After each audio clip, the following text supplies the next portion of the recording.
Good morning to everyone. मैं Arpita Kumari polytechnic college engineer से electronics lecturer.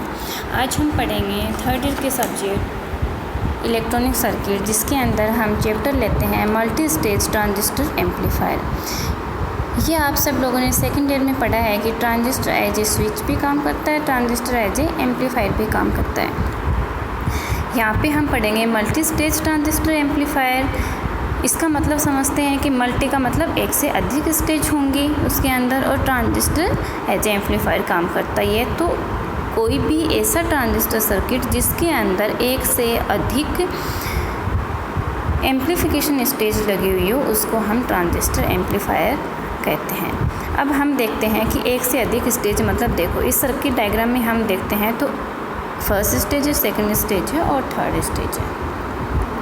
ये हमारी 3 स्टेज हैं, इसको हम मल्टी स्टेज एम्पलीफायर बोलते हैं। थोड़ा सा हम ब्रीफ में देखते हैं कि जो हमारा ट्रांजिस्टर होता है उसका गेन सबने पढ़ा है कि उसका गेन कितना होता है। गेन हमेशा हम टर्म है वो लास्ट में कल के वीडियो में देखेंगे। गेन हमारा होता है आउटपुट वोल्टेज या करंट या power upon input voltage current या फिर पावर। जो गेन होता है वो किसी भी ट्रांजिस्टर के लिए कितना होगा। गेन कभी भी जो हमारे इसकी जो बैटरी लगी हुई है वीसीसी, उससे ज़्यादा नहीं हो सकता। जो वीसीसी जो ट्रांजिस्टर के लिए यूज में लेते हैं वो मैक्सिमम हम 18 वोल्ट यूज में लेते हैं, क्योंकि 18 वोल्ट से ज़्यादा यूज में लेने पे वो हमारा ट्रांजिस्टर है वो क्या हो जाता है, डैमेज हो जाता है। तो हमारा जो वो कितना होता है, जो हमारे मैक्सिमम जो गेन होएगा वो हमारा जितनी बैटरी लगी हुई है उतना होता है। तो प्रैक्टिकली हमारा क्या होता है कि जितना हमें गेन चाहिए होता है उतना गेन हमें नहीं मिलता है। तो हमें गेन बढ़ाने के लिए हम क्या करते हैं, एक से अधिक स्टेजेस यूज़ में लेते हैं। जितना हमें गेन चाहिए उसके अकॉर्डिंग ही हम स्टेज यूज़ में लेते हैं कि हमें 2 स्टेज यूज़ में लेनी है, 4 लेनी है, 5 लेनी है, 6 लेनी है, उसके अकॉर्डिंग हम स्टेज यूज़ में लेते हैं। अब बात आती है कि जो हमारी स्टेजेज होती हैं वो कैसे कनेक्ट होती हैं। जो ट्रांजिस्टर जो एम्पलीफायर होते हैं वो इसके अंदर सीरीज में कनेक्ट करते हैं। इसको हम कैस्केड अरेंजमेंट भी बोलते हैं। इसमें सीरीज का मतलब है कि फर्स्ट स्टेज का जो आउटपुट है वो हम सेकंड स्टेज के इनपुट में देते हैं, और सेकंड का उसके नेक्स्ट स्टेज में देते हैं, नेक्स्ट स्टेज का टू नेक्स्ट स्टेज देते हैं। इसके अंदर आपस में जो कनेक्ट करते हैं एक स्टेज को दूसरे स्टेज के लिए, उसके लिए हम कपलिंग डिवाइस यूज में लेते हैं। कपलिंग डिवाइस यूज में क्यों लेते हैं, ये है कि हम to transfer AC output of one stage to the input of the next stage. मतलब एक स्टेज का जो इनपुट होता है वो दूसरी AC जो आउटपुट होता है वो दूसरी स्टेज के इनपुट में देते हैं, और एक स्टेज की जो DC कंडीशंस हैं वो दूसरी स्टेज की DC कंडीशन से हम आइसोलेट करते हैं। क्योंकि यदि DC कंडीशंस चेंज हो जाएंगी तो हमारा गेन जो से चेंज हो जाएगा। गेन चेंज होने से हमारा जो भी हम सिग्नल दे रहे हैं उस सिग्नल का जो हर पॉइंट है उसकी पॉइंट की क्या हो जाएगी, गेन चेंज हो जाएगा, तो वो डिस्टॉर्टेड हमें मिलेगा।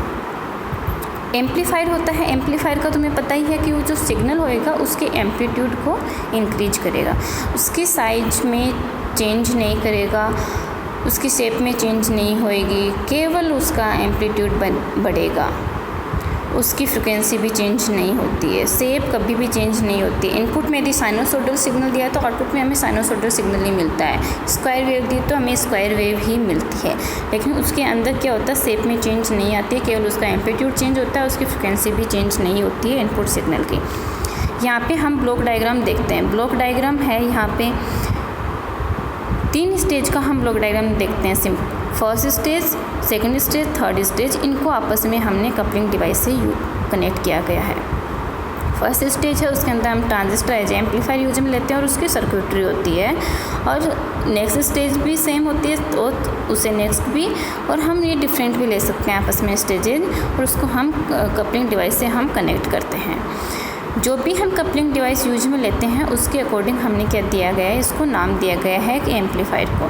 RC कपलिंग हमने यूज में ली गई है तो उसको हम RC कपल्ड एम्पलीफायर कहते हैं। Transformer as a coupling device use में लिया गया है तो उसको ट्रांसफार्मर कपल्ड एम्पलीफायर करते हैं, और यदि हमने कोई भी कपलिंग डिवाइस यूज में नहीं ली गई है तो उसको हम डायोड कपल्ड एम्पलीफायर कहते हैं। आरसी कपल, फर्स्ट हम देखते हैं कि RC coupling. RC coupled amplifier में क्या होता है कि जो कैपेसिटर होता है वो हमारा एज ए कपलिंग डिवाइस काम करता है। कैपेसिटर क्या करता है, फर्स्ट स्टेज का जो इनपुट होता है ना नेक्स्ट स्टेज में पास करता है एसी सिग्नल को, डीसी जो वोल्टेजेस होते हैं उनको ब्लो करता है। मतलब एक स्टेज फर्स्ट और सेकंड स्टेज और एक स्टेज को दूसरी स्टेज से डीसी कंडीशंस होती हैं उनको आइसोलेट करता है। ट्रांसफार्मर कपलिंग होती है। ट्रांसफार्मर इसके अंदर हम as a coupling device use में लेते हैं। ट्रांसफार्मर भी क्या करता है, एसी सिग्नल को पास होने देता है, डीसी को ब्लो कर देता है और ये इम्पीडेंस मैचिंग भी प्रोवाइड करवाता है। ये हम जब इनको डिटेल में पढ़ेंगे तब हम बताएंगे कि जो आरसी कपल्ड एम्पलीफायर है वो हमारा इम्पीडेंस मैचिंग प्रोवाइड नहीं करवाता है और जो ट्रांसफार्मर है वो हमारा इम्पीडेंस मैचिंग प्रोवाइड करवाता है। और डायरेक्ट कपल एम्पलीफायर है उसके अंदर हम कपलिंग क्या करते हैं, डायरेक्टली करते हैं। उसके अंदर कोई भी कपलिंग डिवाइस यूज में नहीं लेते हैं। इसके अंदर जो डीसी कंडीशंस होती हैं वो भी आइसोलेट नहीं होती हैं। और अब हम क्या करते हैं कि जो role of capacitors in transistor amplifiers, मतलब जो हमारे एम्पलीफायर हैं उसके अंदर हमारे कैपेसिटर का क्या रोल होता है। जो कैपेसिटर होता है वो एक 2 टर्मिनल डिवाइस होती है, ये सबको पता है। जो रिएक्टेंस होती है कैपेसिटर की वो होती है एक्सी, इससे डिनोट करते हैं एक्सी = 1/2 पाई एफ सी। एफ जहाँ पे फ्रिक्वेंसी है सिग्नल की और सी क्या है, कैपेसिटेंस है। डीसी सिग्नल के लिए जो फ्रिक्वेंसी होती है वो 0 होती है। इस तरीके से हमारी जो रिएक्टेंस हो जाएगी वो हो जाएगी 1/0 = इन्फिनिटी। इसका मतलब है कि डीसी सिग्नल के लिए जो हमारा कैपेसिटर होता है वो बहुत ज़्यादा रिएक्टेंस प्रोवाइड करवाता है, उसकी रिएक्टेंस बहुत ज़्यादा होती है, इसलिए वो as a open circuit behave करता है। एसी सिग्नल होता है उसके लिए हमारी जो रिएक्टेंस होती है वो एफ और सी पे डिपेंड करती है।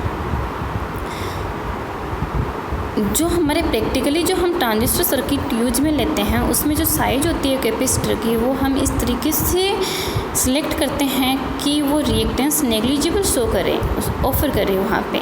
इसका मतलब है कि उसकी रिएक्टेंस एसी सिग्नल है उसके लिए बहुत कम होनी चाहिए। इस तरीके से हम कैपेसिटर यूज में लेते हैं। उसके साइज़ के अकॉर्डिंग उसकी कैपेसिटेंस होती है। इसमें है कि जो कैपेसिटेंस होती है वो बहुत कम है, एक्सी = 1/2 पाई एफ सी, ये बहुत कम होती है। इसलिए बहुत कम होने पर उसको हम एज ए शॉर्ट सर्किट, तो कैपेसिटर हमारा as a short circuit behave करता है। अब जो कैपेसिटर होता है उसके ट्रांजिस्टर एम्पलीफायर में 2 रोल होते हैं, एज ए वो कपलिंग कैपेसिटर भी काम करता है और एज ए वो बाईपास कैपेसिटर भी काम करता है।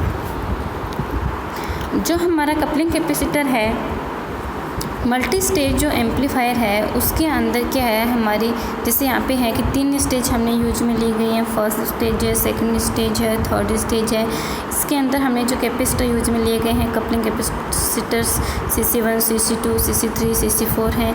मल्टी स्टेज एम्पलीफायर है। ये जो हमारे कपलिंग कैपेसिटर हैं इनका काम सेम का सेम है कि ये एसी सिग्नल को तो पास कर देते हैं और डीसी सिग्नल को ब्लो कर देते हैं, क्योंकि ये डीसी सिग्नल के लिए इसकी रिएक्टेंस बहुत ज़्यादा होती है।